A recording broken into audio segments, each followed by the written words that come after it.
플라스틱부터 음식물 배출하는데 그건 쓰레기가 아니라고요 라는 주제로 오늘 강의를 진행해 주실 홍수열 강사님을 따뜻한 박수로 환영하여 주시기 바랍니다.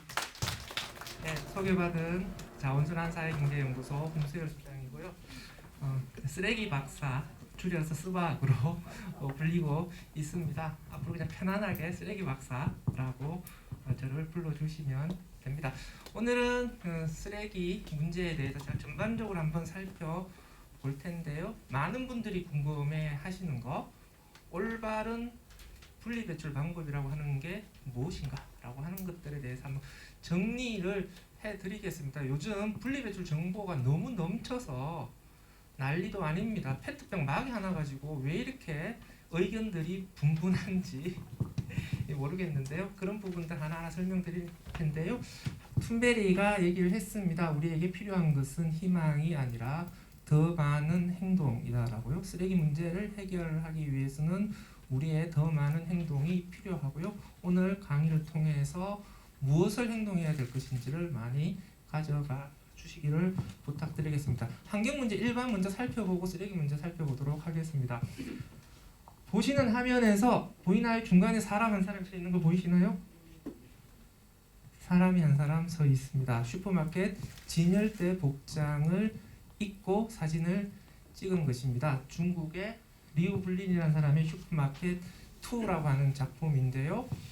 이 작품이 의미하는 바는 소비에 녹아 들어가 있는 현대인의 삶을 풍자한 것이라고 합니다. 오늘날 환경 문제는 너무 많이 사용하기 때문에 그렇습니다. 현대인 한 사람이 사용하는 에너지 양은 사양고래 한 마리가 움직이는 에너지 양과 맞먹는다라고 얘기를 합니다. 1950년 이후에 인간의 생산과 소비가 너무 심하게 많아졌고요. 또 2000년 이후가 또 많아졌습니다. 기후위기 때문에 온실가스 배출 얘기하는데요. 1990년 이후 30년 동안 배출한 온실가스의 총량이 그 이전에 수백 년 동안 배출한 온실가스 양보다 많다라고 얘기를 합니다. 그 결과 인류세 위기라고 하는 전대미문의 위기에 봉착하고 있습니다. 지구 46억 년의 역사에서 5번의 생물 대멸종이 있었는데요. 지금 6번째 생물 대멸종이 진행 중에 있는데요. 그것은 바로 인간에 의해서 일어나고 있다라고 해서 원래 1월달에 돌아가셨는데 파울 크리천이라는 노벨 화학상을 받으신 분이 우리가 살고 있는 시대를 인류세라고 얘기를 해야 된다. 몇십만 년 후에 우리가 살았던 지층을 조사를 하게 되면 생물 대멸종이 일어났던 시기라고 후세에 그렇게 평가를 할 것이다 라고 얘기를 합니다. 기후가 변하면 어떤 문제가 발생할 거냐를 보여주는 섬뜩한 사례가 하나가 있습니다. 2015년에 카자흐스탄의 큰코 영양이 60%가 떼죽음을 당하는 사건이 발생을 하는데요. 원인을 조사했더니만 큰코 영양 안에 살고 있던 박테리아가 공격을 했기 때문에 하는데, 원래 큰코 영양과 공생하는 관계였던 박테리아인데 기후가 변하면서 이상고온과 습도로 인해서 얘들이 갑자기 적대적인 관계로 돌변을 해서 공격을 하면서 떼죽음을 당했다라고 하는 것이죠. 그래서 기후변화가 방아쇠라면 그 박테리아는 총알과 같다, 이렇게 당시 조사관이 평가를 했는데요.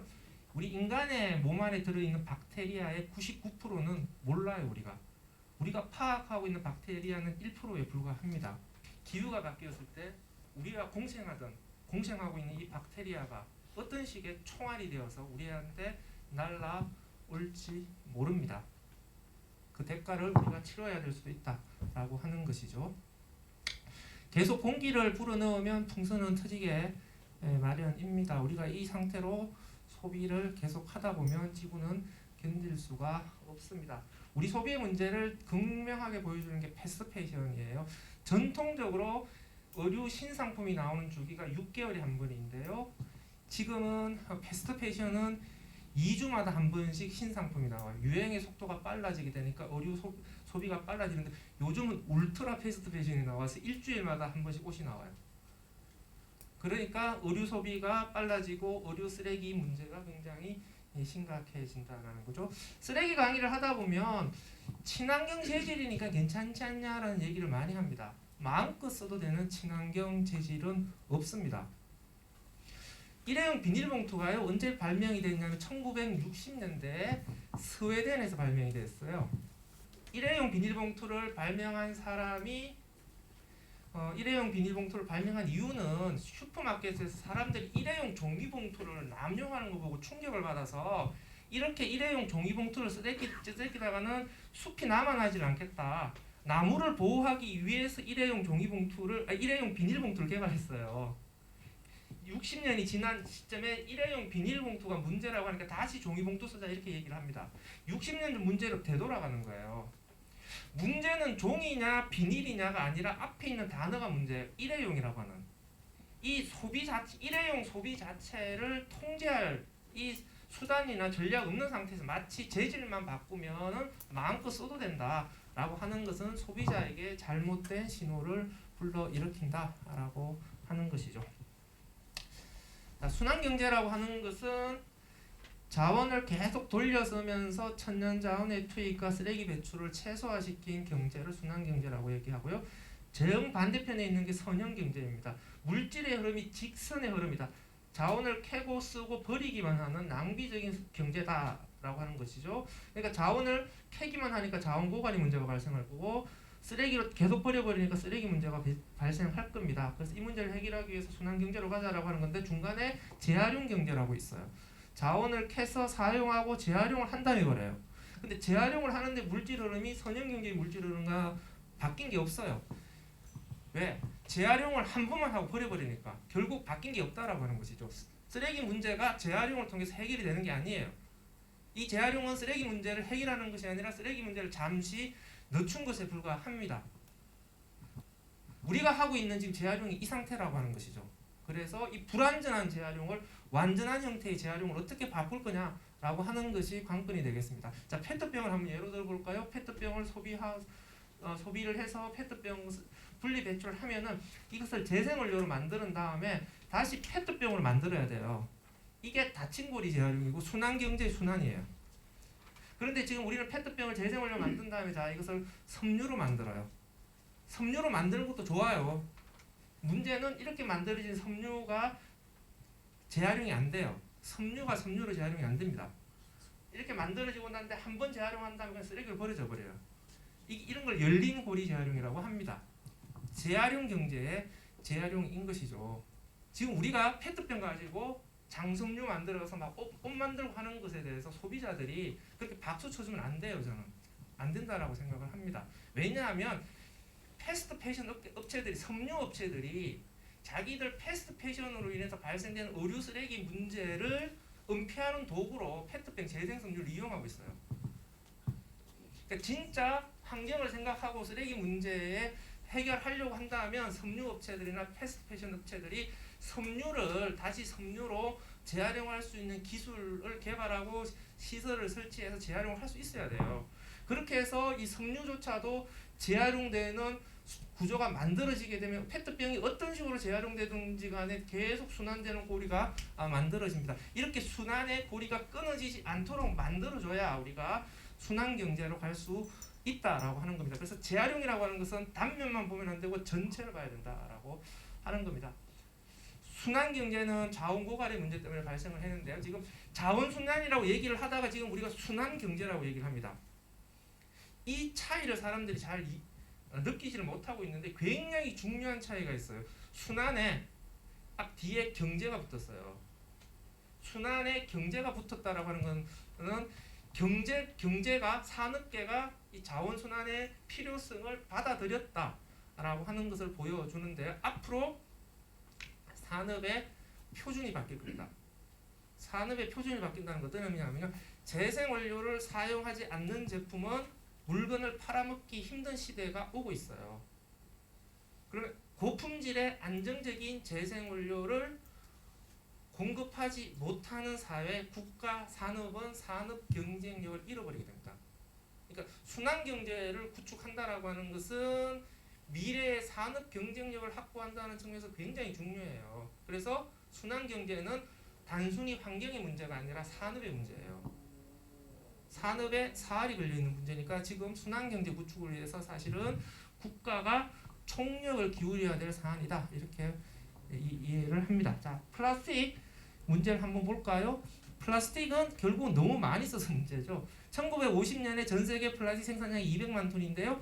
65년이 지난 시점에서 4억 톤으로 증가합니다. 65년 만에 사용량이 200배 증가합니다. 이 상태로 가게 되면 2050년에 10억 톤, 최소 10억 톤, 최대 15억 톤까지 증가를 할 것이라고 얘기를 합니다. 왼쪽 사진이 1955년에 미국 라이프지에 실린 표지 사진입니다. 하늘에서 비처럼 쏟아지는 플라스틱 일회용품을 온 가족이 한우하면서 맞이하는 것이죠.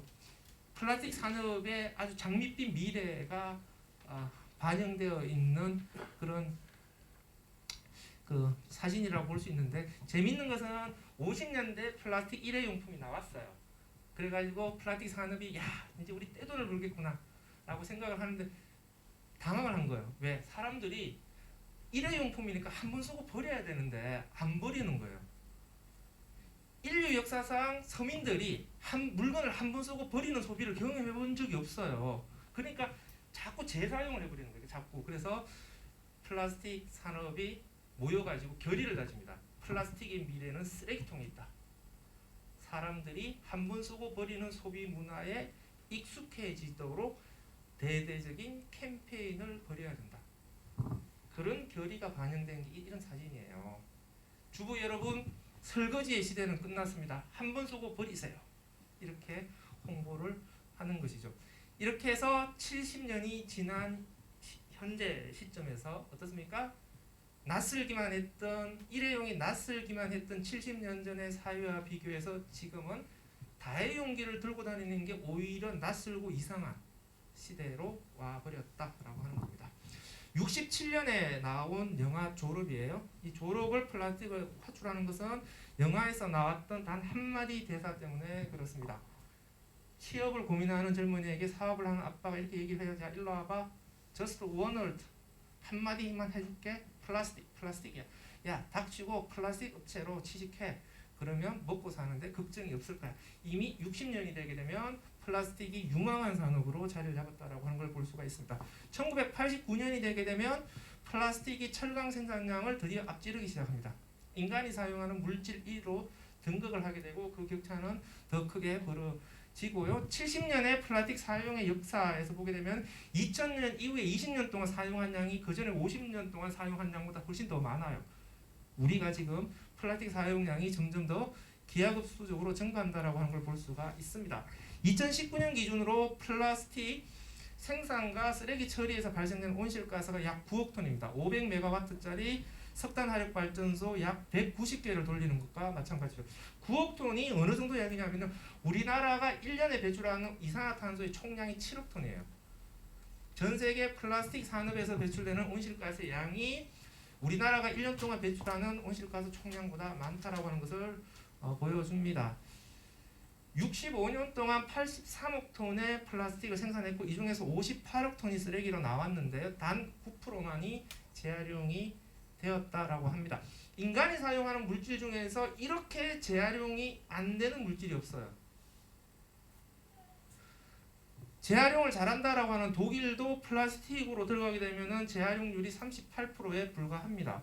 우리나라 플라스틱 재활용률 23%에 불과합니다. 옛날이나 지금이나 잘 사는 나라나 못 사는 나라나 쓰레기 관리를 잘하는 국가나 못하는 국가나 플라스틱으로 들어가게 되면 답이 없어요. 지금 이런 상태에서 플라스틱 사용량이 증가를 하고 있으니 이제 문제가 되고 있다라고 하는 겁니다. 1년에 발생되는 플라스틱의 양이 2억 톤이에요. 쓰레기가 20년이 지나면 4억 톤으로 2배 증가할 겁니다. 1년에 바다에 들어가는 쓰레기 양이 1100만 톤이에요. 20년 뒤에 3000만 톤으로 3배 증가할 거라고 합니다.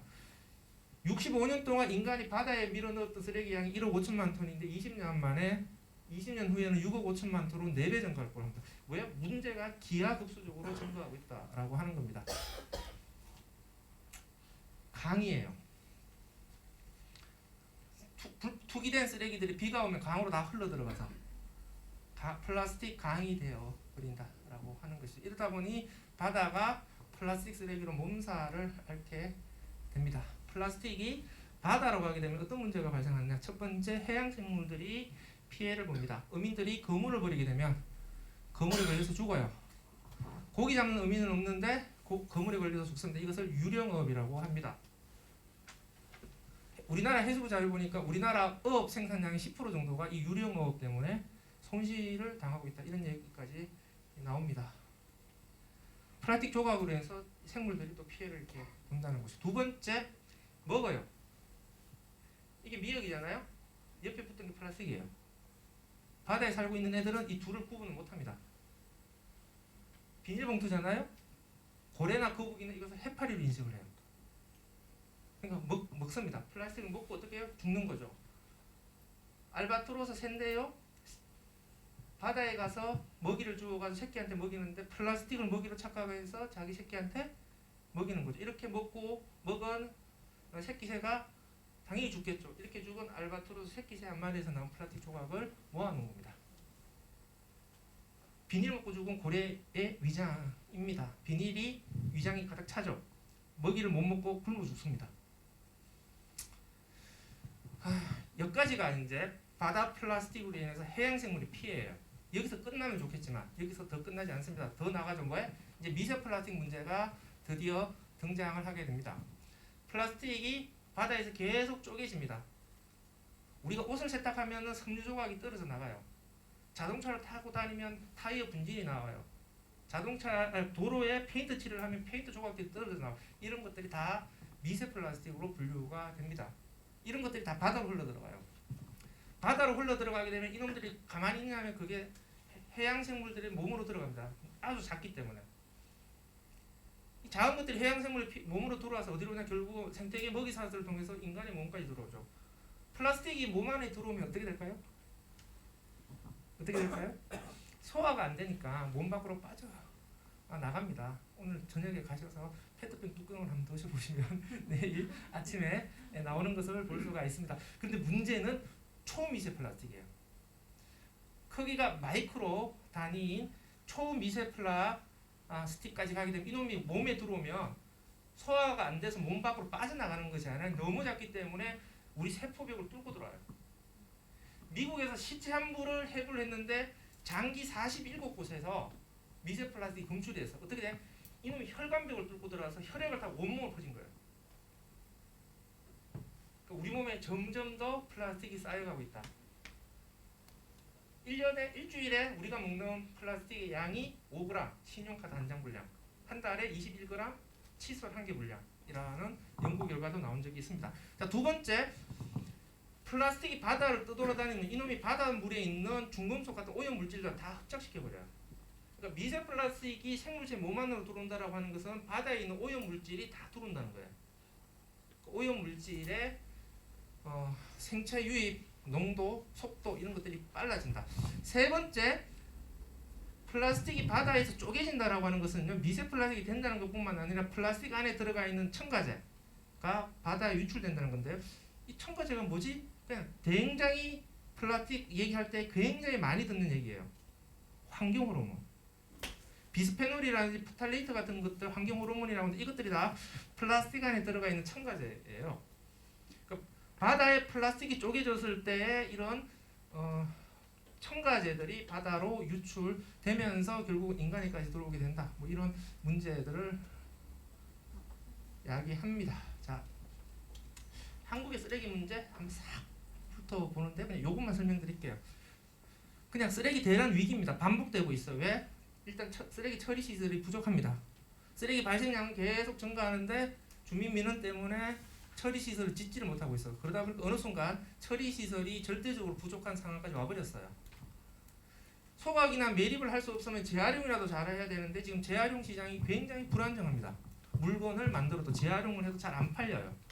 그러니까 쓰레기가 갈 곳이 없습니다. 그러니까 쓰레기가 적체되거나 어딘가에 불법 투기돼요. 전국에 쓰레기산이 우후죽순처럼 생겨날 수밖에 없습니다. 따라서 처리 시설을 늘리거나 재활용을 잘하거나 쓰레기 양을 줄이거나 이 셋 중에 어느 하나를 가야 된다라고 하는 건데 어느 하나 만만한 과제가 없습니다. 그래서 한국은 이 쓰레기 대란이 이미 구조화되어 있기 때문에 앞으로도 장기간 이 문제로 우리가 고통을 받을 상황이다라고 하는 것이죠. 나머지는 자료로 참고하고 넘어가도록 하겠습니다. 자, 그러면 이 문제를 해결하기 위해서 우리가 무엇을 할 거냐라고 하는 것이죠. 소비자 실천? 소비자 실천만으로는 사실 할 수 있는 게 없어요. 우리가 비닐을 줄이기 위해서 장바구니를 아무리 들지만 장바구니 안이 비닐봉투로 가득 차버려요. 소비자가 실천할 수 있는 토대를 만들어줘야 돼요. 이걸 누가 해줘야 될 거냐? 생산자와 정부가 같이 해줘야 돼요. 특히 생산 단계에서 생산자의 역할이 굉장히 중요합니다. 요거 들고 있는 게 뭔지 아세요? 비존슨이라고 하는 캘리포니아 주부인데요. 나 쓰레기 제로 할 거야 라고 한 다음에 1년 뒤에 이 유리병 하나를 들고 왔습니다. 4인 가족이 1년 동안 배출한 쓰레기야 이렇게 들고 온 거예요. 그래서 그 경험을 담았던 게 나는 쓰레기 없이 산다라는 책도 내고 했는데요. 자, 그러면 비존슨의 사례를 들이대면서 자, 쓰레기 줄일 수 있잖아. 왜 못 줄여? 주민들한테 이렇게 닥달할 수가 없잖아요. 이렇게 해서도 안 되는 거죠. 쓰레기 문제는 비존슨처럼 극단적인 사례를 제시하면서 이렇게 살자 라고 할 것이 아니라 환경 문제에 조금 관심이 있는 일반인 수준에서 쉽게 쓰레기를 줄일 수 있는 이런 기반을 만들어줘야 돼요. 그걸 어떻게 만들 것이냐? 낭비 없는 생산 구조, 일회용품 없는 소비 구조, 재활용이 잘 되는 구조, 이것들을 만들어줘야 되는 건데요. 그래서 도시 단위로 가면 자기 쓰레기는 자기가 책임지는 쓰레기 독립도시, 일회용 포장재가 없는 껍데기 없는 알맹이 도시, 일회용품 없는 재사용 도시, 업사이클 도시, 이런 도시로 이행을 해야 된다라고 하는 것이죠. 자, 낭비 없는 생산, 이건 생산자들이 해야 될 건데요. 일단 소비자, 주민의 입장에서 관심을 가질 만한 문제 하나만 딱 짚고 넘어가겠습니다. 일단 재고 문제예요. 기업들이 물건을 만들어 놓고 안 팔리는 게 재고잖아요. 그럼 기업들이 재고를 천년만년 껴안고 있느냐? 그렇지 않습니다. 나중에 시간이 지나면 태워버려요. 소각시켜버립니다. 얼마나 아깝습니까? 이 재고가 발생되지 않도록 관리를 잘 해야 되고, 재고가 발생되었을 때 이것을 태우면 안 되는 것이죠. 이것을 활용을 해야 되는 겁니다. 그래서 재고를 다시 재상품화 시키거나 아니면은 기부를 해서 이걸 중고 매장에서 중고 제품으로 다시 팔릴 수 있게 하거나 아니면은 이것을 다시 재활용 업체로 보내서 업사이클링 시키거나 이런 체계를 만들어야 되는데, 지금 우리나라는 도대체 각 산업별로 재고가 얼마만큼 발생하고 있는지도 몰라요. 어떻게 처리되고 있는지 현황 파악도 못하고 있습니다. 가정에서 배출되는 쓰레기 처리도 중요하지만 산업체에서 이렇게 낭비되고 있는 것들도 우리가 찾아내어서 이것을 문제를 해결할 수 있는 대책 마련도 필요합니다. 자, 두 번째, 일회용품 없는 소비 어떻게 갈 거냐? 포장재 없는 매장이 많아져야 되고요. 포장재 없는 온라인 소비도 해야 되고 일회용품 없는 소비도 해야 됩니다. 마포구 망원동에 있는 알맹 상점이잖아요. 일회용 포장재를 안 쓰고 그냥 벌크로 팔아요. 소비자들이 자기 용기를 가지고 와서 필요한 만큼만 들어서 합니다. 이런 매장들이 많아지게 되면은 일회용 포장재 쓰레기가 줄어들 수밖에 없겠죠. 진짜 장바구니 들고 가게 되면은 장바구니 안에 비닐봉투가 없는 소비를 할 수가 있습니다. 그런데 이런 소비를 하려면 뭐예요? 이런 상점들이 많아져야 되잖아요. 적어도 한 개 동네에 한 개 매장들은 다 깔려야 된다. 서울 같은 경우에는 500개 매장이 깔려야 돼요. 동마다 하나씩. 이렇게 해야만이 뭔가의 실질적인 변화를 우리가 기대할 수 있을 것이다 라고 하는 겁니다. 그리고 사실 규제를 강화시켜서 생산자들이 포장재 없이 그냥 벌크용 제품을 생산하도록 그런 의무를 부여를 해줘야 되고, 판매자들도 대형 유통 매장 같은 경우에도 이런 벌크용 제품을 판매하는 매장을 운영하도록 의무 운영하도록 규제가 이제 강화될 필요가 있고요.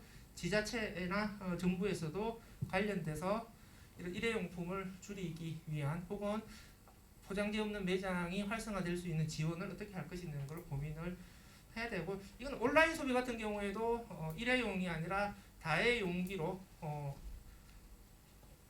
세척해서 재사용할 수 있는 이미 사례들이 해외에 나오고 있고요. 최근에 약간 다른 얘기인데 좀 재밌는 일들을 하고 있죠. 우체국에서. 뭐예요? 택배에서 나온 뽁뽁이 있죠. 택배에서 뽁뽁이를 주민들이 모아서 우체국에 갖다 두면 우체국에서 택배 소비자에 보낼 때 거기 뽁뽁이를 완충제로 재사용할 수 있도록 하는 그런 사업들을 하고 있는데 뭐 지금 당장에 우리가 할 수 있는 좋은 모델 같아요. 그래서 이런 뽁뽁이도 그냥 비닐로 버리지 말고 모아서 재사용할 수 있으면 재사용할 수 있는 모델을 만들어 보자. 이것도 괜찮은 것 같습니다. 다음에 일회용기, 커피, 장례식장, 배달 음식, 영화관, 스포츠 경기장, 축제 이런 곳에서 일회용품을 다회용기로 바꾸는 사업을 어떻게 할 거냐라고 하는 것인데, 이거는 다회용기를 빌려주고 세척을 전문적으로 하는 업체가 만들어줘야 돼요. 그래서 다회용기를 식당에 빌려주고 식당이 이게 배달이 되면 빈 용기는 또 회수해서 자기가 씻어서 다시 공급해주고 하는 이런 체계가 만들어져야 되는데요. 일회용품을 쓰는 게 위생 때문이다라고 얘기를 하는데요. 실제 일회용품이 진짜 위생적인지 확인을 안 해봤잖아요. 확인해본 사람이 있어요. 포장재를 갖뜨던 일회용품의 병균을, 세균을 조사를 해보고 설거지를 잘한 다회용기의 세균을 조사해보면 어떻게 되냐? 일회용품이 설거지 잘한 다회용기보다 세균이 20배 많이 나와요. 그러니까 일회용기가 위생이다라고 하는 건 신화예요, 신화. 진짜 위생은 다회용기를 세척하는 게 더 위생적입니다. 소비자의 진짜 위생은 거기에 있다라고 봐야 됩니다. 그래서 다회용기를 빌려주고 세척을 전문적으로 하는 업체들이 많아져야 되는데, 이제 트래시버스터즈가 우리나라에서는 이 분야에서 이제 최초 제일 앞서가는 업체로 많이 회사되고 있고, 주로 어디서 시작하고 있냐면 좀 축제할 때, 지자체나 이런 축제할 때 일회용품을 안 쓰는 축제로 하는 것이죠. 통상적으로 지자체에서 축제 같은 거 한번 하면요, 100리터 종량제 봉투가 한 300개에서 400개 나와요. 그런데 이런 모델을 하게 되면 딱 5개 나옵니다. 그래서 저는 지자체에서 개최하는 야외 행사들 같은 경우에 일회용기를 아예 안 쓰는 행사로 전면적으로 다 바꿔야 돼요. 이런 부분들을 이제 지자체 단위에서도 바꿔가려고 해야 된다라고 하는 것이고, 세 번째, 재사용을 어떻게 확대할 거냐라고 하는 건데, 결론만 말씀드리면 결국은 이런 재사용 업사이클 센터 혹은 서울에서 하는 건 리앤업 센터인데, 지자체 단위별로 이런 거 하나씩 다 만들어야 됩니다. 그래서 중고 제품도 판매하고 업사이클 제품도 판매하고 수리 수선 기능도 제공하고 포장재 없는 제로웨이트 샵도 열고, 그다음에 주민들 체험 교육하고 하는 자원순환 센터들을 지자체마다 다 하나씩 만들어 줘야 되고요. 정부에서 이게 다 국고 지원 대상이에요. 그래서 정부에서 지원을 해주면 지자체가 적극적으로 받아서 이런 것들을 할 수 있는 인프라를 깔아주는 게 필요하다. 분리배출 체계 개선은 뒷부분에 나오기 때문에 핵심만 말씀드리고 뒷부분에 좀 더 자세하게 설명을 드리겠습니다. 좋은 분리배출이 뭐냐라고 하는 질문을 던지는데요. 좋은 분리배출은 선별장에서 선별 잘하게 배출하는 게 좋은 분리배출이에요. 왜? 선별장에서 선별 안 하면 재활용이 안 되는 거거든요. 그러니까 우리의 분리배출의 기존의 문제점은 뭐냐 하면 양에 대한 집착이에요. 쓰레기 종량제 시행 이후에 종량제 봉투 양만 줄이면 잘하는 것이다 라고 하는 그 얘기를 하도 많이 들었기 때문에, 우리가 지금 종량제 봉투에 쓰레기를 넣는 것에 대해서 사람들이 굉장히 찝찝해하면서 벌벌 떨어요. 그래서 어떻게든 종량제 봉투에 안 넣으려고 해요. 원래 분리배출에서 이거 분리배출해도 되는지 안 되는지 아리까리 하잖아요. 아리까리 하면 쓰레기예요. 분리배출은 원래 이렇게 갑니다. 보수적으로 가요. 근데 우리나라는 종량제 봉투에 쓰레기 집어넣는데 들들들 뜨니까 아리까리 하면 무조건 분리배출 다 빼버려요. 분리배출해도 재활용 안 된다더라, 다 선별장에서 50%가 쓰레기로 빠져나간다더라, 이런 얘기를 막 해요, 주민들이. 아니, 그 재활용이 안 되는 걸 분리배출하니까 재활용이 안 되는 거죠.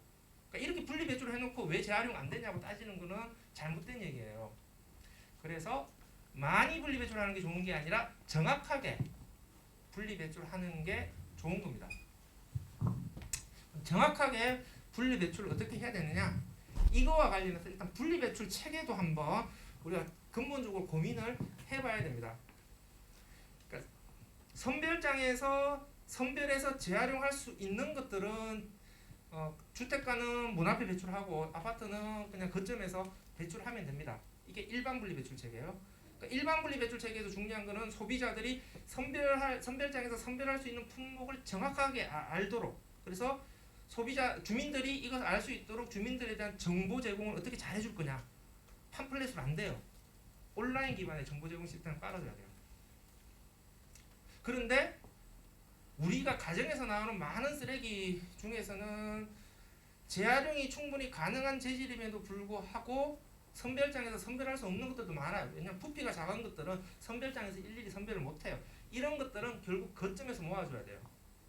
이런 것들을 할 수 있는 특별 분리 배출 체계를 또 만들어줘야 돼요. 그러니까 분리 배출 체계가 주거 유형에 따라서 그리고 품목의 특성에 따라서 다양해져야 돼요. 그러니까 방향은 이렇게 잡고서 분리 배출 체계를 고민을 해야 된다. 제가 앞서 이제 뭐 포장지 없는 매장도 해야 되고 재사용 업사이클 센터도 해야 되고 막 얘기를 했습니다. 이게 다 돈입니다. 지자체 지금 청소 재정이 열악합니다. 결국은 순환 경제로 가기 위한 투자를 하려면 재원을 마련해야 돼요. 종량제 봉투 가격 올려야 됩니다. 그런데 이 부분은 지자체 스스로가 종량제 봉투 올리자라고 먼저 얘기하기는 굉장히 힘들어요. 왜? 일종의 세금으로 보이기 때문에 세금 올리는 거 좋아하는 사람 아무도 없거든요. 이거는 시민사회에서 조금 더 현재 종량제 봉투 가격이 적절한지에 대한 공론화가 필요해요.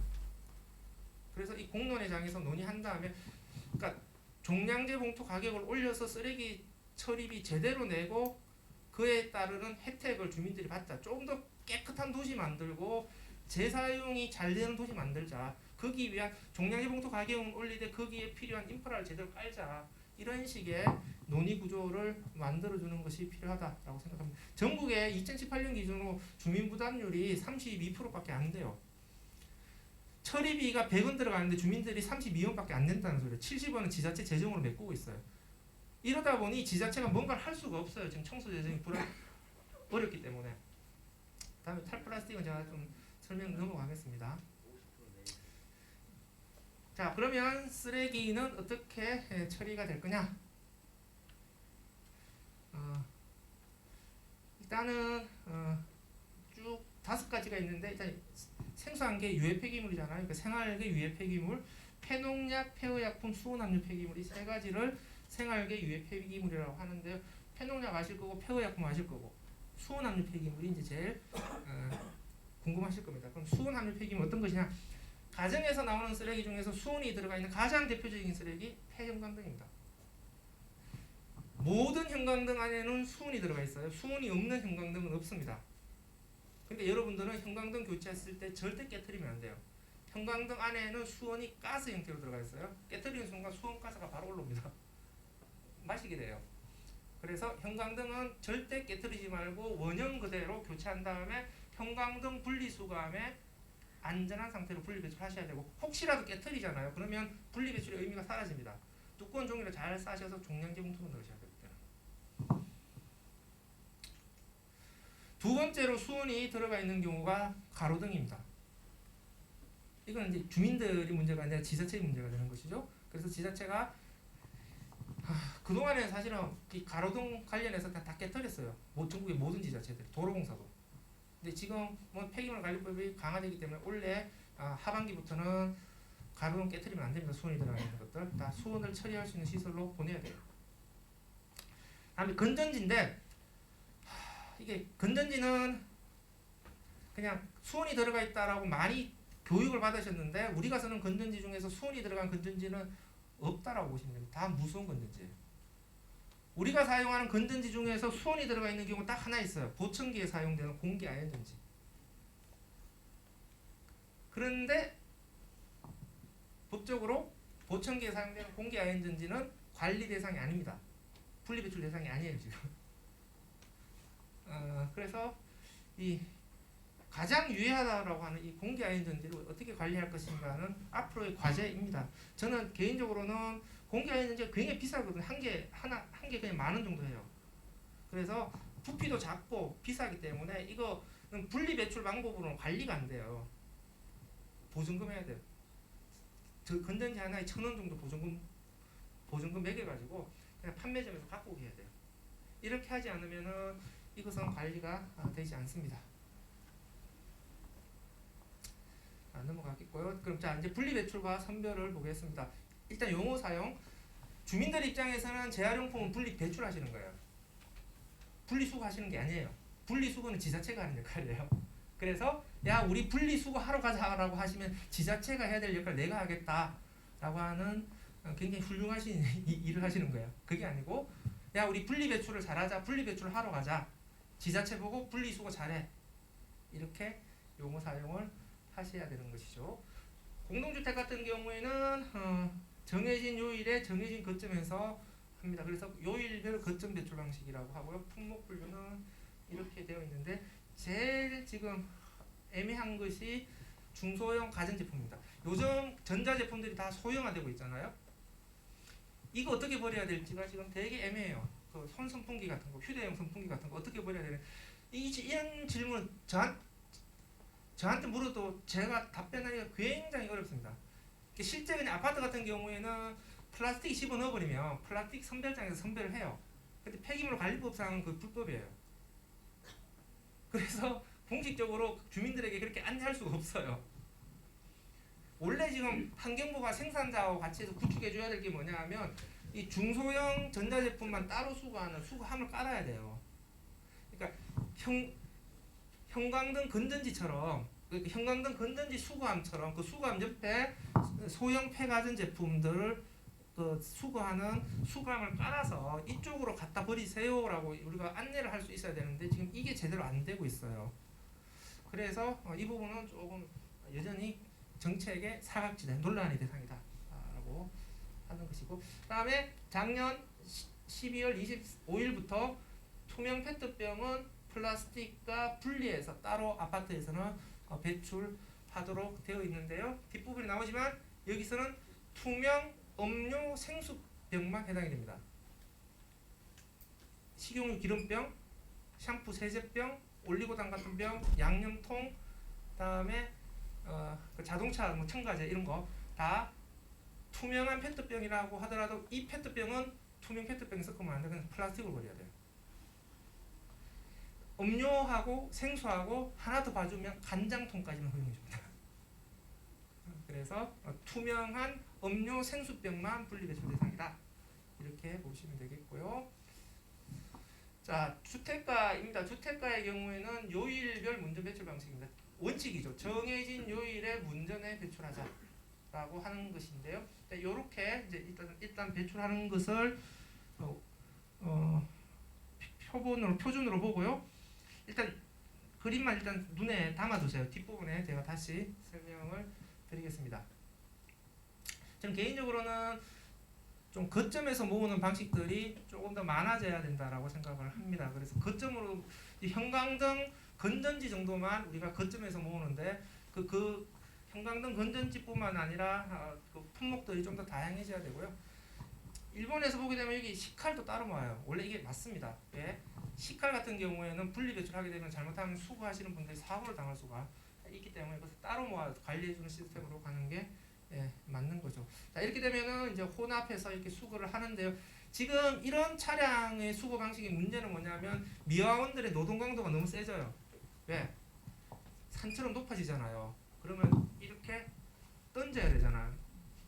이러면서 노동 강도가 세지면서 굉장히 문제 제기를 많이 합니다. 그러니까 한국과 같은 경제 수준에서 지금 이런 차량으로 재활용품을 운반하는 건 사실은 부끄러운 거예요. 장비를 현대화해야 돼요. 왜? 기계적으로 상차하도록. 그러다 보니까 자꾸 현장의 요구 때문에 압축 차량으로 전환이 돼가요. 원래 이 압축 차량은 종량제 봉투를 수집하는 차량이에요. 그런데 재활용품으로 가는 건데, 왜냐면 압축 차량은 식기 좋잖아요. 이렇게. 그러니까 노동 강도가 약해져요. 그리고 압축하니까 운반비가 적게 들어갑니다. 그런데 재활용품을 압축해버리면 어떻게 유리병 다 깨져요. 다음에 이거 보세요. 냄비하고 플라스틱하고 다 같이 우그러져가지고 선별장에서 선별이 안 돼요.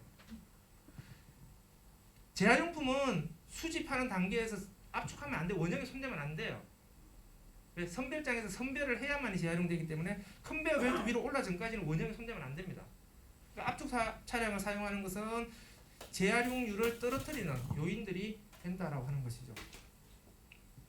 그리고 선별장으로 가게 되면 이 컨베이어 벨트 위에서 재활용품을 선별하는데 바닥에 내려놓고 이제 부피가 큰 것들은 손으로 골라냅니다. 박스 같은 거라든지 스티로폼이라든지 아니면 뭐 장난감이라든지 그 소형 전자제품 같이 그런 것들은 바닥에서 따로 골라내고요. 나머지는 컨베이어 벨트 위로 올려서 페트병, PP, PS, 비닐 이렇게 골라내고요. 유리병은 백색, 갈색, 녹색 세 가지 색깔별로 선별을 하고요.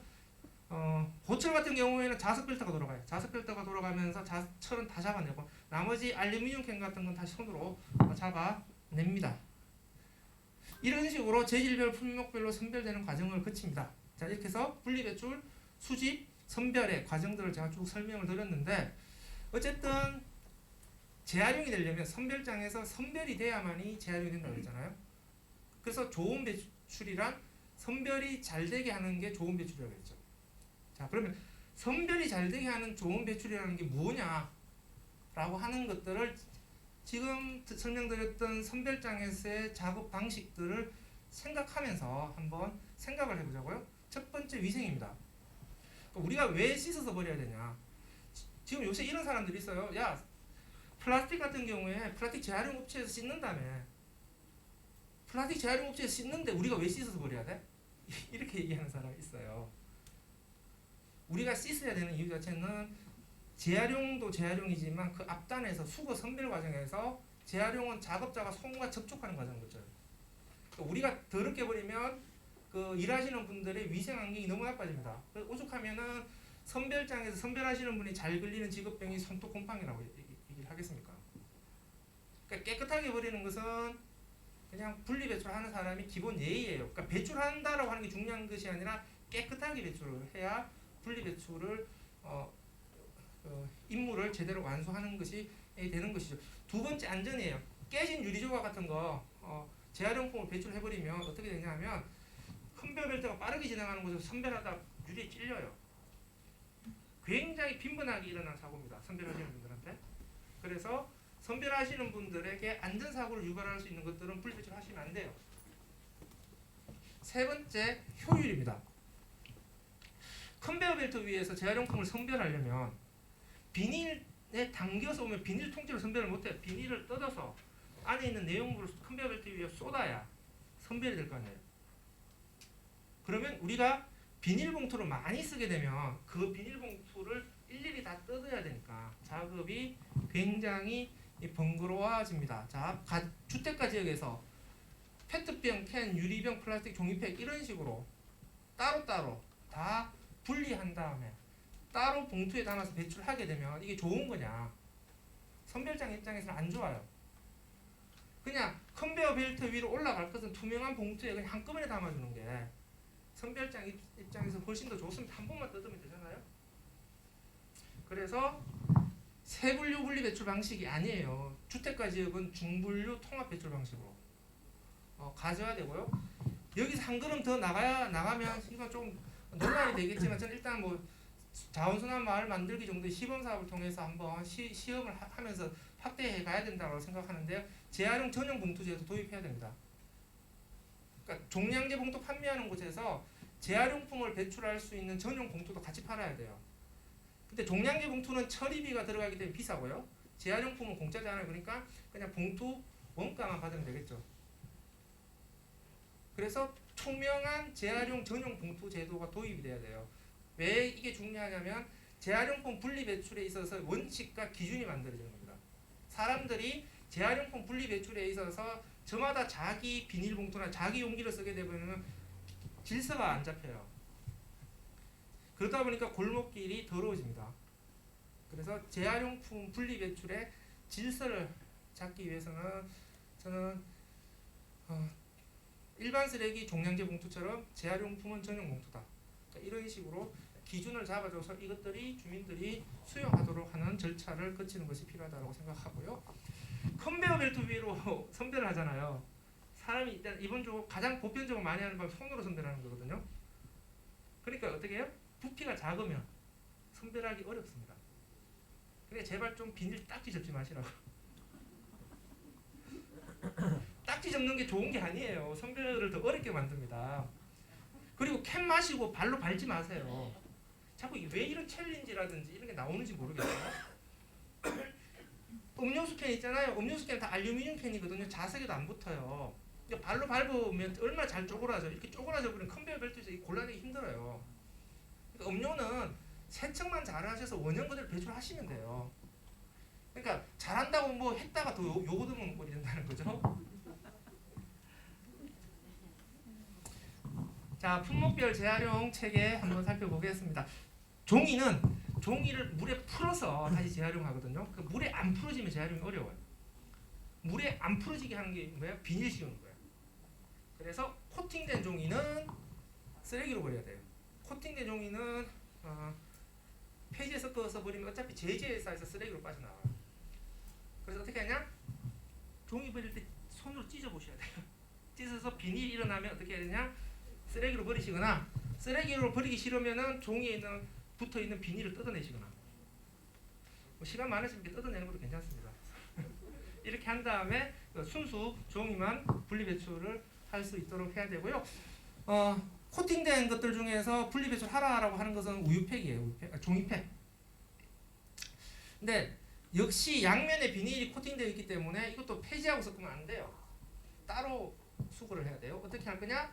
아파트의 경우에는 이것처럼 전용 용기가, 종이팩 전용 용기가 설치돼야 돼요.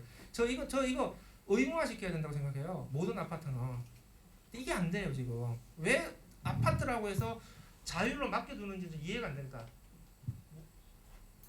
지금 투명 페트병 분리 배출 다 아파트 하라고 강제하잖아요. 투명 페트병을 하면서 왜 종이팩은 못 하냐는 거예요. 제가 십몇 년 동안 계속 이렇게 주장을 해도 안 된대요. 할 수 없대요. 그래서 투명 페트병 분리 배출하면서 제가 잘 됐다고 생각했어요. 야, 투명 페트병 하네 니들. 필요로 하는 것들은 하면서 필요성을 못 느끼는 것에 대해서는 안 한단 말이에요. 그럼 종이팩은 필요성이 없는 거냐? 아니잖아요. 소비자들이 종이팩 분리 배출 안 하는 사람이 어디 있어요? 근데 다 어떻게 해요? 폐지로 해버리잖아요. 그러니까 분리 배출해도 재활용이 안 된단 말이에요. 그러면 소비자들이 분리 배출이 의미를 가지도록 아파트의 경우에는 종이팩 분리수거함을 설치하는 것을 의무화시켜야 된다. 그리고 아파트에 폐지 가져가는 업체들이 이거 폐지에 썩지 못하게 해야 된다. 폐지 가져가면서 종이팩 그 분리 배출 해놨더니만 또 지들이 폐지 섞어버려요. 이런 짓을 못하게 감시해야 돼요. 두 번째, 주민센터에서 거점으로 화장지 교환해 주잖아요. 그런데 나쁘지는 않은데 주민센터로만 한정하게 되면 주민들이 이용하기가 조금 불편한 점이 있어요. 왜? 주민센터는 밤에도 안 하고 주말에도 안 하고. 그래서 이게 거점 수거는 어디서 해야 되냐면 마트가 많이 참여를 해줘야 됩니다. 마트에서 우유팩을 받아줘야 돼요. 그리고 학교 같은 것도 저는 괜찮다라고 생각이 들고. 세 번째가 그래도 거점으로 안 가져가는 사람이 있어요. 이런 경우에는 분리 배출 선별을 통해서 해결해야 되는데 이것도 다 주택가 역시도 마찬가지로 우유팩을 폐지 섞으면 안 돼요. 폐지 더미에서 우유팩 못 골라냅니다. 캔하고 같이 섞어야 돼요. 버릴 때 캔하고 같은 봉지에 넣어야 된다고요. 그렇게 해서 컨베이어 벨트 위로 올라오게 해야 된다고요. 그래서 컨베이어 벨트 위에서 선별하게 해야 됩니다. 이런 식으로 체계를 잡아가야 된다. 자, 유리 같은 경우에는 일단 내열 유리는 재활용이 안 되는 유리예요. 녹는 온도가 높아요. 그래서 직화 냄비 뚜껑, 전자레인지 돌려도 안전하다고 하는 유리 식기 이거 다 쓰레기입니다. 유리로 배출하시면 안 돼요. 수단껏 쓰레기로 버리시기 바랍니다. 다음에 크리스탈 유리. 크리스탈 유리는 뭐가 문제냐? 두껍잖아요. 유리가 두꺼워지면 뿌얘져요. 그래서 다시 투명하게 만들려고 납을 집어넣어요. 그래서 크리스탈 유리 안에 납이 굉장히 많이 들어가 있습니다. 그런데 유리잔으로 사용할 때는 괜찮습니다. 왜냐하면 유리는 결정화되어 있기 때문에 나오진 않아요. 근데 이거를 재활용할 때는 녹이잖아요. 그러니까 용해로 들어가 버리면 문제가 됩니다. 따라서 크리스탈 유리도 쓰레기입니다. 이런 보증금 표시가 붙어 있는 것들은 판매점으로 반환해서 보증금도 돌려받으시고 공장으로 보내서 세척 재사용하도록 해야 된다. 왜 판매점을 가져오라고 하냐? 분리 배출을 해버리면 유리병을 싣고 내리는 과정에서 깨지거나 금이 가요. 그럼 재사용 못해요. 안전하게 보관을 하기 위해서 판매점으로 가져오라고 하는 거고, 판매점으로 가져오도록 하기 위해서 이제 보증금을 붙입니다. 소주가 얼마요? 100원. 보증금 100원. 맥주가 130원. 350원짜리 보셨어요? 백화수복 대병.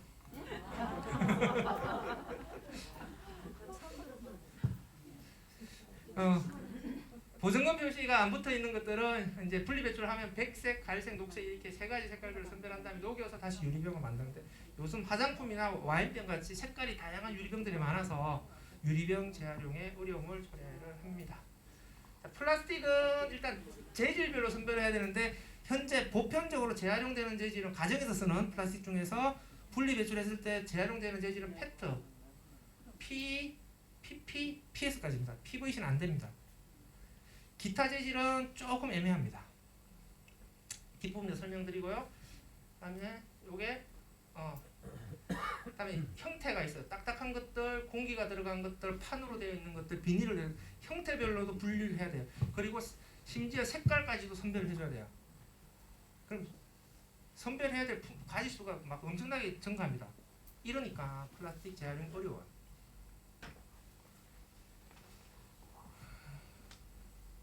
페트병 한번 볼까요? 논란이 되는 페트병. 자, 플라스틱은요 색깔별로 선별할 수 있으면 좋아요. 그 색깔로 재활용이 가능하니까. 그리고 제일 좋은 거는 색깔이 없는 거죠. 그러니까 투명한 거나 백색일 경우가 재생원료의 가치가 제일 높습니다. 색깔별로 선별할 수 없으면 어떻게 돼요? 다 섞으면 검은색이 나오죠. 혹은 회색이 나옵니다. 검은색, 회색으로 떨어지면 제일 핫발이, 제일 품질이 안 좋습니다. 자, 그러면 P나 PP 같은 플라스틱은 제 색깔이 너무 다양해요. 그래서 색깔별 선별을 못합니다. 그런데 페트병은 90%가 투명한 색깔이에요. 그래서 페트병은 투명한 색깔, 투명하지 않은 색깔로 선별이 가능해요. 그러면 투명한 색깔로 선별을 하게 되면은 투명한 페트병 몸통을 재활용하는 거죠. 투명한 페트병 몸통 재활용에 있어서 방해 요인 두 가지입니다. 페트가 아닌 재질, 투명하지 않은 색깔. 같은 페트 재질이라 하더라도 색깔이 들어가면 이물질로 분류해요. 그래서 페트병 재활용에서 투명한 몸통과 나머지 것들을 어떻게 발라낼 거냐가 페트병 재활용에 있어서 제일 중요합니다. 그러니까 마개하고 라벨 문제예요, 결국은. 그러면 페트병에서 소비자가 마개 떼고 라벨 떼고 하면 좋겠지만 뒷부분도 이건 설명드릴게요. 그러면 안 된다라고 했을 때 어떻게 할 거냐? 재활용하는 공정에서 분리를 해야 돼요. 그러면 페트병은 파쇄해서 물에 씻거든요.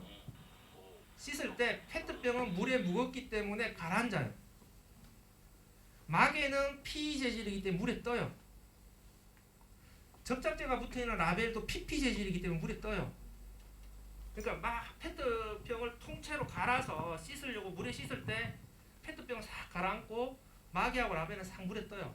이렇게 싹 하면 분리가 돼서 각각 재활용하면 돼요. 마개 재활용 따라하고 페트 재활용 따라하고. 그럼 역으로 페트병이 재활용이 잘 되게 하려면 마개하고 라벨은 무조건 물에 떠야 돼요. 그리고 접착제가 사용될 경우에는 접착제가 물에 잘 풀어져야 되는 거죠. 근데 요새 이게 접착제 안 쓴 절지선 라벨 많이 쓰죠. 절지선 라벨 소비자가 라벨 떼기 쉽게 하는데 또 잘 안 떼서 손톱 나가는 사례들이 많이 발생을 하는데, 근데 이 라벨의 문제가 뭐냐면 재질이 페트 재질 아니면 PS 재질을 써요. 근데 페트나 PS 재질 다 깔아놓는 재질이에요. 그러니까 저거는 소비자가 안 떼버리면 재활용 공정에서 같이 깔아앉아서 오히려 재활용에 문제를 일으켜요. 그래서 저 절지선 있는 것은 진짜 목숨 걸고 다 뜯어야 돼요.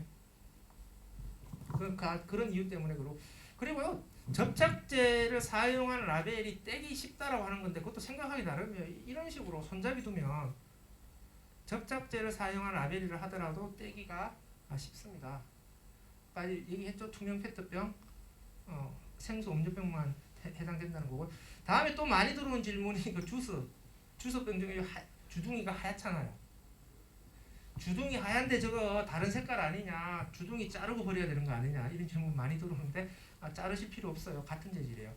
저게 왜 하얗냐면 주스는 살균해서 주입하거든요. 그러니까 굉장히 높은 온도로 끓여가지고 살균한 다음에 병에 집어넣어요. 그러니까 주스를 병에다 집어넣을 때는 굉장히 뜨거운 주스를 집어넣기 때문에 병이 약하면, 주둥이가 약하면 휘어져요. 그래서 변형이 안 일어나도록 두껍게 하다 보니까 색깔이 하얀색으로 변한 거예요. 그래서 그냥 투명 페트병하고 같은 재질이다. 그래서 신경 쓰지 마시고 그냥 그대로 배출하시면 된다. 스티로폼이라고 하는 것은 PS라고 하는 플라스틱 재질에 이 공기를 집어넣어서 팽창시켰다라고 하는 의미예요. 그래서 재질이 PS입니다. 공기가 들어갔기 때문에 부피는 크고 가벼워요. 그러니까 운반비가 많이 들어갑니다. 그래서 쓰레기로 배출되면 빨리 가까운 곳으로 가져가서 녹여가서 공기를 다 빼내야 돼요. 그래서 선별장에서 스티로폼만 따로 잡아가지고 이렇게 굵은 가래떡 모양처럼 뽑아냅니다. 녹여서. 인고터라고 얘기하고 이 인고터로 만든 다음에 이것을 펠릿으로 만든 다음에 사진액자로 만듭니다. 뭐 이거 막 논란이 되는데요. 이것도 다 스티로폼하고 같은 재질이에요. 분리 배출하시면 됩니다. 이거 경비원 아저씨가 이거 재활용 안 된다고 막 제지하기도 하는데 사실은 경비원 아저씨가 몰라서 그래요. 막 저도 제지당해요. 제가 재활용 전문가라서 이거 재활용이 잘 돼요. 막 얘기하는데 닥쳐 안 돼. 어쩔 수 없어요. 분리 배출장의 권력자는 아저씨이기 때문에 어쩔 수 없습니다. 자, 요게 문제예요. 요건 뭐냐면 PE예요. PE. 스티로폼은 PS라고 했잖아요. 요건 P입니다. 그러니까 스티로폼과 재질이 다른 거죠. 그래서 스티로폼에 섞으면 안 된다. 요거 스펀지 느낌이 나는 거 있잖아요. 요것도 ET입니다. 그래서 스티로폼으로 버리면 안 됩니다. 다음에 색깔. 왜 문제되냐? 페트는 투명한 거 위주로 재활용되고 스티로폼 다 흰색이에요. 그러다 보니까 색깔이 들어오는 걸 싫어합니다. 재활용 업체들이 색깔 들어오는 거, 색깔 있는 거 집어넣지 말라라고 얘기를 하는 거고요. 컵라면 용기 같은 경우에도 햇빛 세척을 하라 그러죠. 카로틴 오일 색소가 지용성이라서 물로는 안 씻기는데 햇볕에 내놓으면 깨끗하게 씻겨요. 이렇게 시간이 오래 걸리는 장점이 있습니다. 다음에 PEPP, PS 같은 경우 이렇게 색깔이 다양해요. 그러다 보니까 이게 까만색 재생원료가 나오게 되는데요.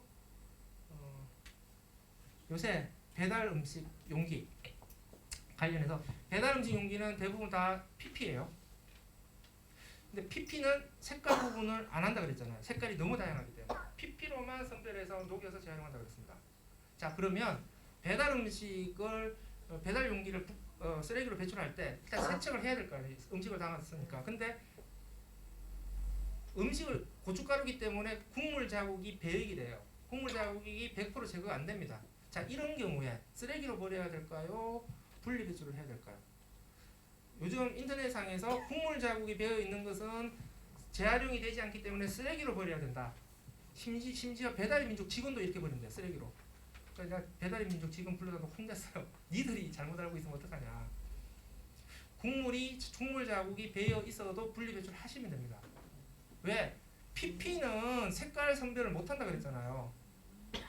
그러니까 국물 자국이 배어 있다라고 하는 것은 색깔 문제인데 PP는 어차피 색깔 구분을 못해요. 그러니까 국물 자국이 배어 있어도 분리 배출하시면 됩니다. 그러니까 음식물 찌꺼기만 용기에 남아 있지 않도록 하면 되는 거예요. 그다음 두 번째, 밀봉 포장을 하기 때문에 테두리에 비닐이 붙어 있어요. 비닐이 요만큼이라도 붙어 있으면 분리 배출하면 안 되냐? 어차피 PE하고 비닐은 P이고 밑에 용기는 PP거든요. PE하고 PP는 사촌지간이에요. 그리고 지금도 배달 용기가 아니더라도 PE하고 PP는 막 서로가 조금씩 섞여요 지금. 그래서 이 정도 비닐이 잔류하는 것은 재활용에 장애를 발생시키지 않습니까? 왜냐하면 슬픈데요. PE하고 PP는 이미 망가져서 그래요. 망가져서 고품질로 어차피 못하고 있기 때문에 지금 상태에서는 저렇게 조금 상태가 안 좋다 하더라도 재활용은 된다. 그래서 종량제 봉투로 버리는 것보다는 분리배출해서 재활용하는 것이 그래도 더 나은 방법이다. 분리배출과 관련된 정보가 넘치면서 오히려 지금 잘못된 분리배출 정보가 돌아다니는 게 문제가 되는 겁니다. 비닐 같은 경우에는 색깔 재질별 선별 아예 못합니다. 그냥 비닐로만 선별해요. 그래서 한꺼번에 녹이는데 비닐 재질 선별 없이 한꺼번에 녹이다 보니까 이게 물질 재활용을 하더라도 제품을 만들어도 품질이 안 좋아요. 품질이 안 좋으니까 수요처가 많지 않습니다. 가정에서 배출된 비닐이 25% 정도가 이렇게 재활용을 하고요. 나머지 70%는 압축해서 가래떡 모양을 만들어서 태워요. 고형연료라고 얘기합니다. 그런데 재활용하기는 제일 쉬운데 문제는 뭐냐면 이것도 태워야 되니까 태우는 시설을 확보하기 어려워요. 그래서 만드는 것까지는 잘 하는데 만든 다음에 이게 잘 안 나가요. 그래서 비닐 재활용이 자꾸 문제가 된다라고 하는 거는 물질 재활용도 품질이 나빠서 잘 안 팔려. 그다음에 고용연료도 태울 시설이 없어서 만들어놔도 잘 안 나가. 그러다 보니까 요즘 주목을 받고 있는 게 기름 뽑는 겁니다. 석유로 플라스틱 만들었잖아요. 그러니까 플라스틱을 분해시켜버리면 다시 석유로 돌아갑니다. 근데 그동안에 돈이 많이 들어가지고 안 했는데 최근에는 비닐 문제가 하도 심각해지니까 오히려 기름을 만들면 수요처는 있는 거잖아요. 그래서 기름으로 돌려서 하는 방법들을 해보자. 그래서 이 부분이 앞으로 각광을 받을 것으로 보입니다. 자, 기타 재질 안 된다 재활용 이거 요새 굉장히 논란이 됩니다. 특히 적석밥 용기나 화장품 용기 기타 재질 때문에 논란이 되고 있는데요. 자, 기타 재질은 분리 배출해야 되느냐 말아야 되느냐. 일단 두 가지로 구분해서 봐야 됩니다. 비닐류의 기타 재질과 용기류의 기타 재질. 비닐은 어차피 재질 선별 못한다 그랬잖아요. 그러니까 아드류라 하더라도 그냥 비닐로 그냥 버리시면 돼요. 분리 배출하시면 돼요. 의식하실 필요 없습니다. 그냥 비닐은 재질 구분 없이 그냥 비닐로 버리시면 됩니다. 비닐 버리실 때 주의해야 될 거 딱 두 가지밖에 없어요. 첫째, 음식물 묻어 있는 거. 떡볶이 싼 것들 있잖아요. 두 번째, PVC 비닐. PVC 비닐 중에 대표적인 게 뭐예요? 랩이에요, 랩. 배달 음식시켜서 나오는 랩. 이 PVC 비닐은 비닐 재활용을 방해하거든요. 그래서 비닐 버리실 때 PVC 재질의 비닐, 다음에 음식물이 많이 묻어있는 비닐, 요 두 가지만 안 버리면 된다. 요렇게 생각하시면 돼요. 나머지 비닐은 그냥 다 비닐로 버리시면 됩니다. 두 번째, 그럼 용기류의 경우. 화장품 용기에 이 아더로 되어 있는 것들. 일단 선별장에서 선별하지 않는 것은 팩트입니다. 그러니까 선별장에서 선별을 하지 않기 때문에 재활용이 안 되는 거죠. 그러면 이것은 분리배출하지 말아야 되는 거냐? 쓰레기로 버려야 되는 거냐? 이게 정리가 안 돼 있어요. 전문가마다 생각이 다 다릅니다. 지금 말씀드린 건 제 생각이에요. 저는 분리배출해야 된다라고 주장을 하는 편입니다. 왜 그러냐? 두 가지. 첫 번째, 분리배출 표시가 되어 있다라고 하는 것은 소비자가 물건 살 때 재활용 비용을 낸 거예요. 소비자가 재활용 비용을 낸 거기 때문에 이걸 다시 쓰레기로 버려라 라고 하는 것은 소비자 보고 이중부담을 요구하는 것이기 때문에 안 맞습니다. 두 번째, 선별장에서 선별을 하지 않는 건데 결국은 선별장에서 선별해야 될 것을 선별 안 하는 거 아니냐. 그러니까 소비자는 분리배출하게 하고 선별장에서 선별하기 위해서 어떻게든 재활용하도록 해야 되는 것이지, 선별장에서 선별하지 않으니까 쓰레기로 버려라 이렇게 가는 것은 재활용의 후퇴다라고 하는 거죠. 그 선별장에서 왜 선별하지 않느냐? 돈이 안 되니까, 적자니까 안 하는 거죠. 그러니까 생산자 책임 재활용제도 뭐 소비자한테 돈 걷어가지고 그럼 돈을 지원해줘야죠. 그래서 어떻게든 이것은 분리배출해서 재활용하도록 밀고 가야 되는 부분이다. 그래서 지금 아더 용기류는 재활용이 되지 않으니까 다 쓰레기로 버려라 라고 인터넷에 돌아다니는 정보는 저는 굉장히 위험하다라고 개인적으로 생각합니다. 소각은 문제가 될까? 이거 그냥 인천시 현안이긴 한데요. 일단 몇 가지 포인트 몇 개 집어드릴게요. 우리 몸에 들어오는 다이옥신의 98%는 식품이에요. 숨쉬는 공기로 다이옥신 들어오지 않습니다. 공기로 다이옥신 들어오는 양은 2% 미만이에요. 그러니까 최신 방지 시설을 설치한 소각 시설 주변에 산다고 해서 다이옥신 마셔서 죽지 않습니다. 두 번째, 최신 방지 시설을 갖춘 소각장의 경우에 다이옥신 농도가 공공시설의 경우에는 0.000 수준이에요. 거의 배출을 제로 수준으로 통제하고 있습니다. 민간 시설이 조금 신뢰성에 문제가 되는데요. 일단은 기술적으로는 소각 시설과 관련된 오염물질 통제는 우리나라도 이제 상당한 수준으로 올라갔다. 이 두 가지 포인트만 제가 말씀드릴게요. 마지막으로 10분 남았어요. 그러니까 1시간 반 강의 10분 남았습니다. 그래서 재활용품 분리배출 방법 10분 동안 제가 후루 정신없죠 좀. 자, 분리배출 표시가 된 것은 분리배출해야 된다. 왜? 두 가지입니다. 정부와 생산자의 약속, 소비자들이 비용 부담한 거. 그러니까 뭐예요? 분리배출 표시가 된 것들은 소비자들은 이것저것 너무 신경 쓰지 말고 그냥 닥치고 분리배출 하시면 됩니다. 너무 생각이 많아요 우리가. 원래 시험 칠 때 생각 많이 하면 오다 찍잖아요. 그냥 딱 보고 분리배출이네? 분리배출. 네, 이렇게 하시면 됩니다. 내용물은 반드시 비우고 오염물질은 세척을 합니다. 요새 이거 본행박사 같은 경우 안에 있는 은박지 다 뜯으셔야 돼요. 이거 쿠팡 같은 데서 이것도 그냥 분리배출 하면 된다고 또 잘못된 정보 제공해가지고 혼란이 일어나고 있습니다. 종이 같은 경우에 종이 이외에 스프링이라든지 플라스틱 같은 것들은 다 제거를 하셔야 되고요. 다음에 스티로폼 박스 버릴 때는 비닐 테이프하고 배송장 다 뜯으셔야 됩니다. 요구르트병 버릴 때 요구르트는 재질이 PS예요. 자, PS는 물에 뜹니까 가라앉습니까? 우리 강의한 지 지금 1시간 좀 지났습니다. 그 사이에 지금 기억이 자, 물에 가라앉습니다. 그죠? 예. 그러니까 플라스틱 용기는 물에 가라앉아요. 알루미늄도 물에 가라앉잖아요. 그러니까 소비자가 알루미늄 막이 안 떼시면 재활용 공정에서 분리가 안 돼요. 그래서 알루미늄 막이를 이렇게 깨끗하게 제거하셔서 배출하셔야 됩니다. 자, 페트병 일단은 라벨은 제거하셔서 비닐로 버려라에 대해서는 논란의 여지가 없습니다. 간혹 또 막 극단적으로 가신 분이 이게 라벨의 재질에 따라서 쓰레기로 버려야 되는 거 아니냐로까지 가시는데 비닐은 재질 구분 안 한다 그랬잖아요. 그러니까 그냥 라벨은 무조건 떼셔서 비닐로 버리시면 됩니다. 마개가 요새는 논란이 되는데 마개를 떼야 되냐 닫아야 되냐. 일단은 마개를 떼게 되면은 이걸 분리배출하게 되면 부피가 너무 작기 때문에 컨베이어 벨트 위에서 선별을 못합니다. 아까 컨베이어 벨트 선별하는 모습을 한번 상상해 보세요. 그 빠르게 돌아가는 컨베이어 벨트 위에서 저 작은 마개까지 집어내겠냐는 못 집어냅니다. 그러니까 마개를 떼서 분리배출하시면 쓰레기예요.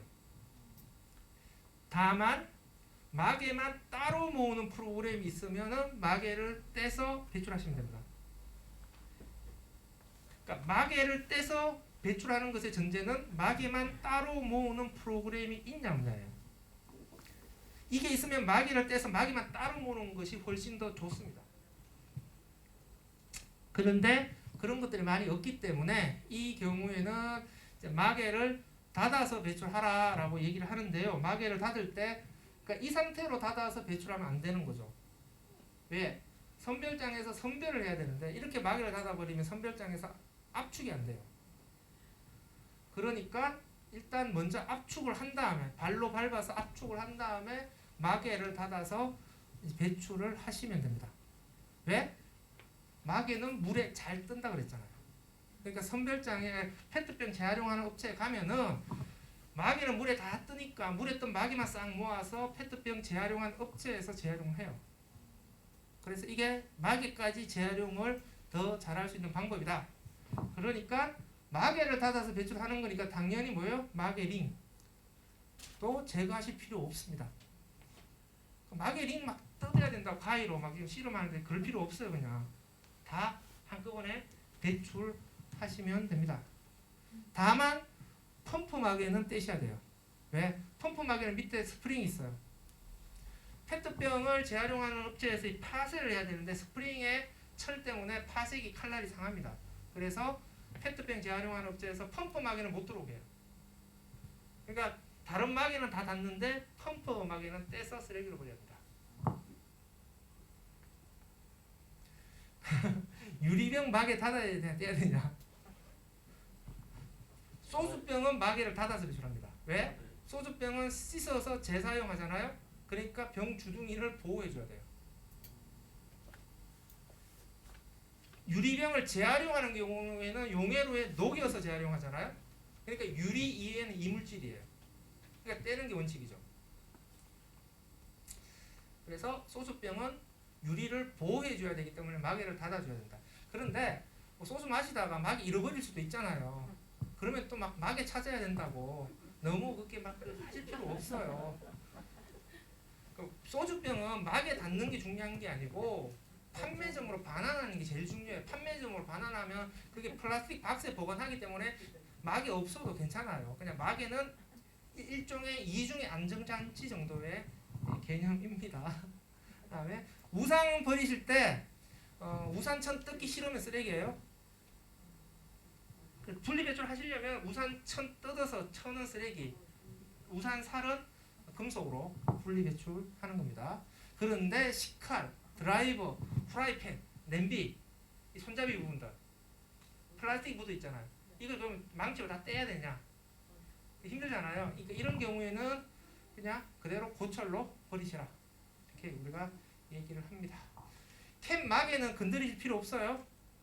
그냥 붙인 상태로 재활용하려고 이렇게 일부러 만든 거예요. 일부러 막에 떼는 사람이 있는데 떼실 필요 없습니다. 떼는 게 더 안 좋습니다. 일회용 라이터 같은 경우에는 위험 폐기물이에요. 왜? 플라스틱 재활용 업체로 가게 되면 뭐예요? 화재 일어나요. 그래서 일회용 라이터는 반드시 종량제 봉투로 배출하셔야 됩니다. 다음에 보조 배터리 있잖아요. 휴대폰.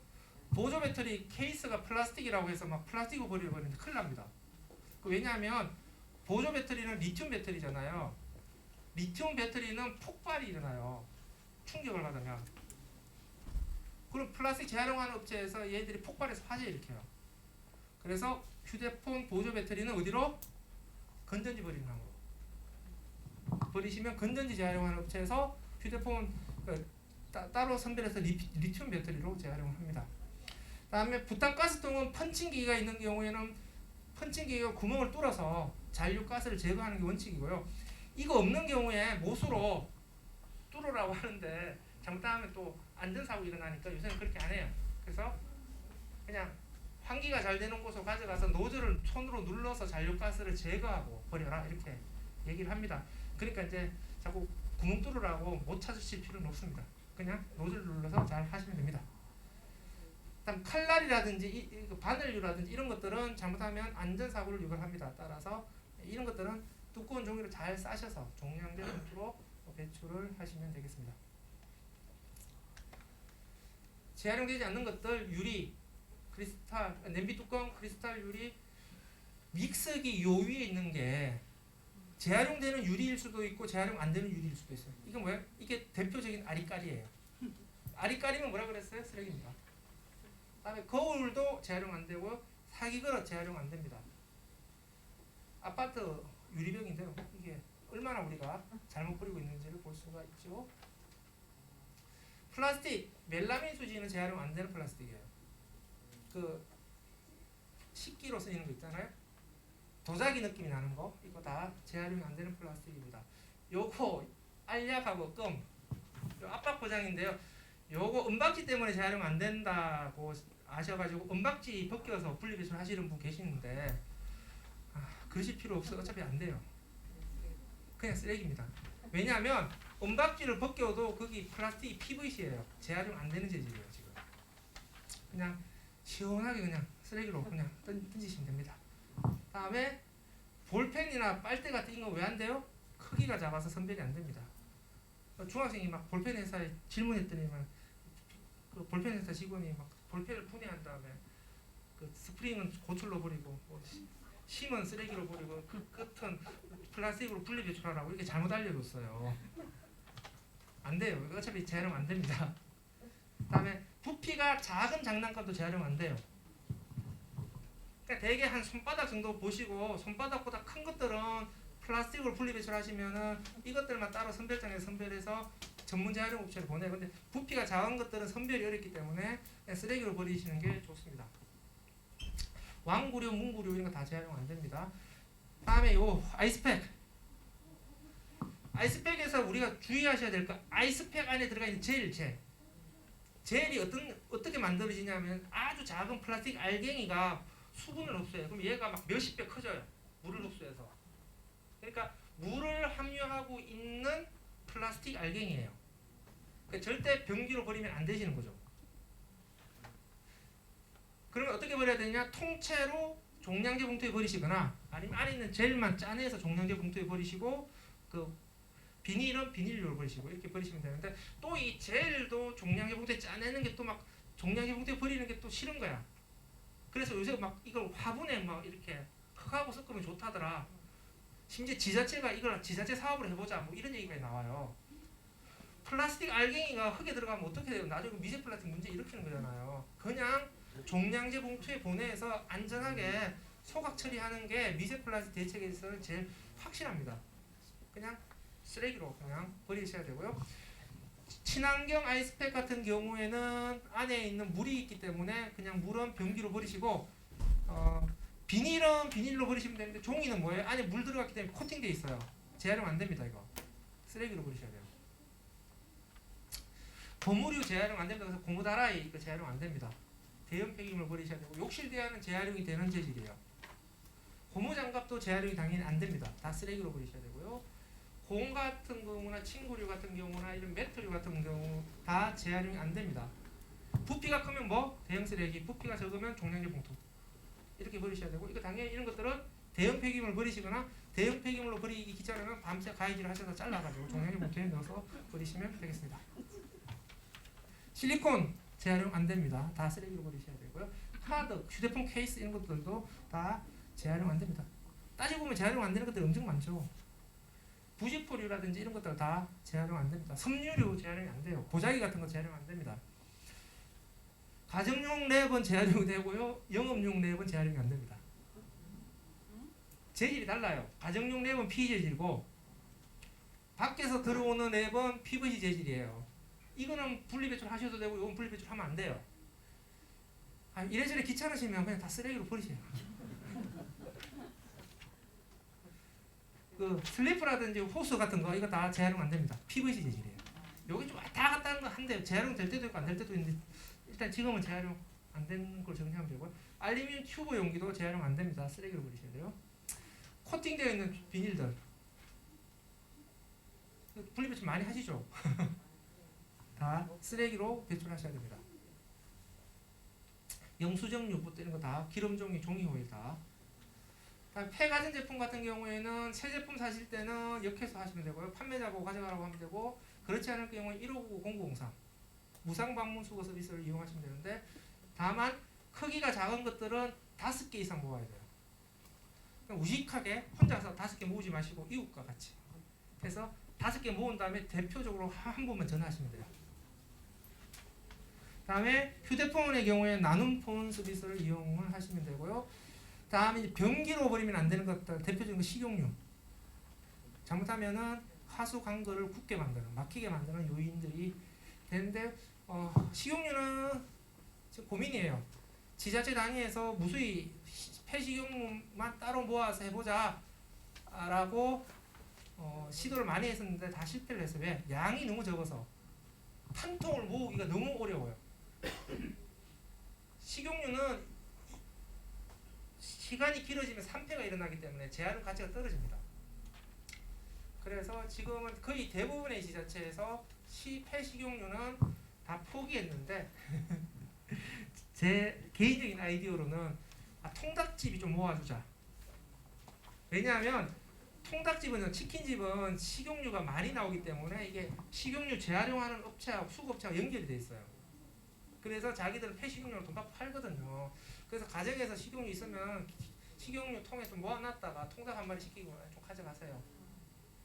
그러니까 이게 치킨집의 그 고객 서비스로 식용유 모아드립니다. 그래서 전 정부나 지자체가 좀 이 치킨집하고 같이 이렇게 좀 협약 체결해서 좀 한번 해보자라고 해도 재밌지 않을까. 자, 의약품. 일단은 공식 지침은 뭐예요? 약국으로 가져가라, 모으자 이건데요. 약국에서 안 받아주는 경우도 있어서 막 소비자들이 혼선을 겪게 되는데 폐의약품 버릴 때 제일 중요한 것은 변기로 버리지 않는 겁니다. 왜? 약성분은 하수종말 처리장에서 처리를 못합니다. 그러니까 약성분은 그대로 강으로 흘러들어가면서 생태계 교란 물질이 됩니다. 따라서 약은 변기로 버리는 것이 아니다. 이 교육을 확실히 시켜줘야 되고요. 다음에 변기로 버리면 안 되는 것도 무지 많습니다. 위생용품들, 그 면봉 같은 거라든지. 근데 제일 많이 버리는 건 뭐예요? 물티슈입니다. 물티슈 화장실에서 엄청 쓰고 엄청 변기로 버리는데요. 하수종말 처리장에서 이 물티슈 건져내느라고 지금 난리 날리고 또 뭐예요? 물티슈는 대부분의 물티슈는 다 플라스틱이에요. 물티슈는 섬유니까 플라스틱 아니다라고 생각하는데요. 섬유도 플라스틱이에요. 합성 섬유, 석유로 만든 합성 섬유도 다 플라스틱입니다. 그러니까 물티슈를 변기로 버리면 미세 플라스틱 바다로 버리시는 행위에 기여를 하신 겁니다. 따라서 변기로 절대 버리면 안 된다. 요즘 자꾸 변기로 버려도 되는 물티슈 이런 것도 많이 나와요. 되게 막 논란이 되는데 저는 그냥 모든 물티슈는 변기로 버리는 거 아님. 그러니까 이런 식으로 그냥 정리하시는 게 지금 깔끔해요. 약간 뭐 깊숙이 들어가면 여러 논란들이 있는데 제가 볼 때는 아직 변기로 버려도 된다라고 공신력 있는 기관에서 확인해 준 사례가 없습니다. 적어도 세계 각국의 정부나 지자체 사이트에서 변기로 버려도 된다라고 인정해 준 물티슈는 하나도 없어요. 변기로 버려도 된다라고 얘기하는 물티슈는 다 기업들 자기들이 기준 만들어서 자기들이 실험한 거예요. 누구? 물티슈 만든 애들이. 그래서 이 부분은 그냥 지금 같은 경우에는 변기는 쓰레기를 처리하는 곳이 아니다. 이렇게 정리를 하면 되겠습니다. 약속드린 것에서 딱 5분 먼저 제가 초과했는데요. 여기서 강의 마치도록 하겠습니다. 궁금한 점이 있으신 분들은 그건 쓰레기가 아니라고 이런 사서 읽으시면 더 자세한 정보를 얻을 수가 있고요. 서울환경운동연합 유튜브 들어가시면 쓰레기 시민대학이라고 있습니다. 그거 보시면요.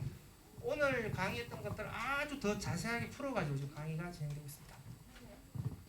아니 저기 비닐을요. 네? 비닐. 네네. 비닐을 저기 분리해서 버렸는데 네. 비닐을 그냥 쓰레기다 넣었는데 그건 어떻게 된 거예요? 비닐을 분리 배출해야 될지 말아야 될지를 결정하는 결정권은 지자체가 갖고 있습니다. 만약에 지자체가 비닐을 분리 배출 대상으로 보고 있다면 오염되지 않는 비닐은 분리 배출하시면 됩니다. 그래가지고 뭐 쓰레기다 다 넣는데 혹시 뭐 아파트 그죠 아세요? 그럼 민간 업체가 그렇게 얘기할 수도 있는데 그건 어쨌든 구청에 신고하세요. 네, 마치도록 하겠습니다. 지금까지 열강해주신 홍수열 강사님께 다시 한번 큰 박수 부탁드리겠습니다. 이상으로 아카데미를 마치겠습니다. 감사합니다.